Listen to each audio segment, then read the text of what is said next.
అందరికీ నమస్కారం అండి. ఈరోజు మనం డికే చదువుల బాబు గారు రచించిన ఇల్లు దొరికింది అనే ఓ చక్కటి కథను విందాం. ఇక కథలోకి వెళ్దాం. వెంకిపెళ్లి సుబ్బుచావుకొచ్చినట్లు ఇంటి ఓనర్ కొడుకుల వేరుపట్టం చిదానందం ప్రాణం మీదకొచ్చింది. తల ప్రాణం తోకకొచ్చినా ఆఫీస్ దగ్గరలో ఇల్లు దొరికేలా లేదు.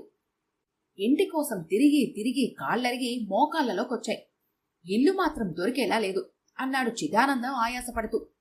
ఉదయం లేచి ఫ్రెష్గా స్నానం చేసి నీటిగా తయారయ్యారు. ఎంత తిరిగినా అరిగిపోకుండా పీకల దాకా మెక్కారు. ఏ రోజైనా ఇల్లు దొరికేలా చెయ్యి స్వామి, రాగానే కొబ్బరికాయ కొడతాం అని దేవుడికో దండం పెట్టి ఇంట్లో నుండి బయటపడ్డారు. కాళ్ళీడ్చుకుంటూ కళానగర్లో కాలు పెట్టారు. టూలెట్ బోర్డు కోసం ఆత్రంగా వెతుకుతున్నాయి చిదానందం కళ్ళు. తల అటు ఇటు తిప్పి తిప్పి మెడనొప్పి పట్టింది. శరీరం చెమటలు పడుతోంది. కళ్ళు కాయలు కాస్తున్నాయి. పగవాడికి కూడా ఈ బాధ వద్దురా బాబోయ్ అని గొనుక్కుంటున్న చిదానందం ఠక్కున ఆగిపోయాడు.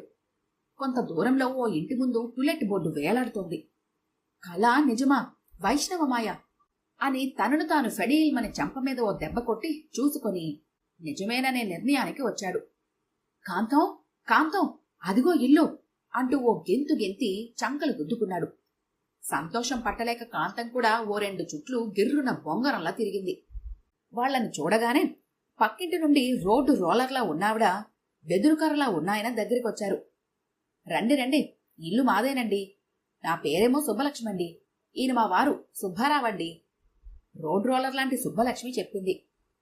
అసలు ఈయనకు ఈవిడ తిండి పెడుతోందా, 2 భాగాలు తానే మేస్తోందా అనే అనుమానం వచ్చింది చిదానందానికి.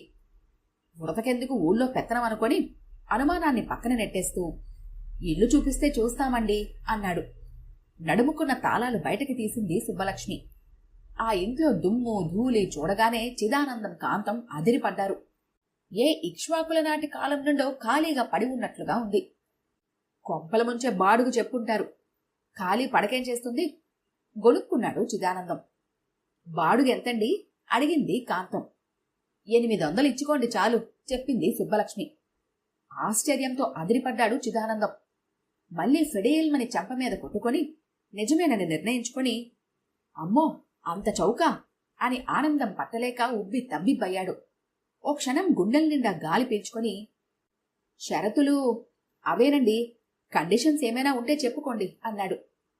ప్రపంచంలోకెల్లా అత్యుత్తమ వెర్రివధమను చూస్తున్నట్టుగా చిదానందం వైపు చూశారు సుబ్బలక్ష్మి సుబ్బారావులు.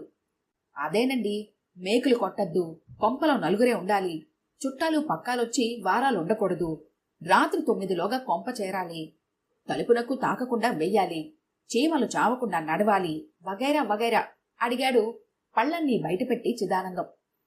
అలాంటివేమీ లేవు, అడ్వాన్స్ ఇచ్చి చేరిపోండి ఓ నవ్వి నవ్వి ఆనందంగా చెప్పాడు సుబ్బారావు. కాంతానికి కళ్ళు తిరిగాయి. చిదానందం వండరైపోయాడు. సుబ్బారావు ఆనందం చూసి తెగ బోలెడు అనుమానం పుట్టుకొచ్చింది చిదానందానికి. కాంతాన్ని పక్కకు పిలిచి, ఈ కొంపలో ఏ దయ్యమో భూతమో లేదు కదా, ఈ కాలనీలో ఈ బాడుగకు ఏ షరతులు లేని కొంప ఖాళీగా పడుందంటే నాకు తెగ అనుమానంగా ఉంది అన్నాడు చెవిలో. ఇదేదో ఆలోచించాల్సినట్లే ఉంది, తొందరపడి అడ్వాన్స్ ఇవ్వకండి, చుట్టుపక్కల విచారిద్దాం చెవిలో గొనిగింది కాంతం. ఏంటి ఒకరి చెవిలొకరు కొరుక్కుంటున్నారు అని తన జోకుకు తనే ఫెల్లున నవ్వాడు సుబ్బారావు. ఆ నవ్వుకు చిదానందం అదిరిపడి అబ్బే ఏం లేదండి, జోబులో అడ్వాన్స్ డబ్బు లేదు, మళ్ళీ వస్తాము అంటూ బయటకు నడిచారు. వారి వైపు నిరాశగా చూశాడు సుబ్బారావు. ఆ చూపులో నిరాశను పసిగట్టిన చిదానందం అనుమానం మరింత బలపడుతుండగా ఈ ఇంట్లో ఖచ్చితంగా ఏదో గూడు పుటాని ఉంది అనుకున్నాడు. వీధిలో పంపు దగ్గర అమ్మలక్కలు నిలబడి కబుర్లు చెప్పుకుంటున్నారు. అక్కడికెళ్లి ఆ ఇంటి చరిత్ర అడిగారు. అమ్మలక్కలు వారి వైపు పని పశువులను చూస్తున్నట్లుగా తెగ జాలిగా చూశారు. చిదానందం అయోమయంగా దిక్కులు చూశాడు. విషయం ఏమిటో చెప్పండి అంది కాంతం. ఏం లేదమ్మా, ఆ ఇంటావిడ కవితలు రాస్తూ ఉంటుంది, ఆ ఇంట్లో చేరిన వారేమో పట్టుమని 10 రోజులు కూడా ఉండరు అంటూ చెప్పారు. చిదానందానికి పై ప్రాణాలు పైనే పోయినట్లయింది. సుబ్బారావు ఎందుకలా రివటలా అయిపోయాడో, తాము తిరిగి వెడుతుంటే ఎందుకలా దీనంగా చూశాడో చిదానందానికి అర్థమైంది. కాంతం ఆనందంతో భుజాలెగరేసి గిర్రున 2 చుట్లు బొంగరంలా తిరిగి అడ్వాన్స్ ఇచ్చొద్దాం పదండి అంది. నీకిదేం పోయేకాలమే, అమ్మో నేను రాను, ఊపురుంటే ఉప్పైనా అమ్ముకొని బతకచ్చు బెదిరిపోతూ అన్నాడు. నాకు కవిత్వం అంటే ప్రాణమని మీకు తెలుసు కదండి. కనపడి ప్రతి పత్రికలో కవితలు చదువుకుంటూ ఉంటాను కదా. కవయిత్రి ఇంటి పక్కన ఉండగలగడం అంటే మన పూర్వజన్మ సుకృతం. అదేదో సామెతలా కవిత్వం వాసన మీకేం తెలుసు? మీకిష్టం లేకపోతే కవితలు చదవద్దు. ఎలాగూ మీరు ఆఫీస్కి వెళ్తారుగా, మీకేం భయం లేదు అంటూ గారాలు పోయి సముదాయించి చిదానందాన్ని ఒప్పించింది కాంతం. ఓ శుభముహూర్తాన చిదానందం కాంతం ఆ ఇంట్లో చేరారు. సామాన్లు సర్దుకోవడానికి ఓ రోజు పట్టింది. తెల్లవారుగానే ఆఫీస్కి వెళ్ళిపోయాడు చిదానందం. తీరికగా కూర్చొని పుస్తకం తిరిగేస్తున్న కాంతం గుమ్మంలో అలికిడికి తలెత్తి చూసింది. ఎదురుగా సుబ్బలక్ష్మి. చేతిలో ఓ పెద్ద బైండింగ్ చేయబడిన పుస్తకం ఉంది. రండి రండి, కూర్చోండి పిన్నిగారు ఆప్యాయంగా ఆహ్వానించింది కాంతం. చైర్లో కూర్చుంది సుబ్బలక్ష్మి. అమ్మాయి, నీతో విషయం చెప్పాలి. ఆ, ఏంటో చెప్పండి పిన్నిగారు అంది కాంతం వినయంగా. నేను కవితలు రాస్తూ ఉంటాను. ఏంటి, మీరు కవయిత్రినా? ఎంత అదృష్టం, ఎంత అదృష్టం.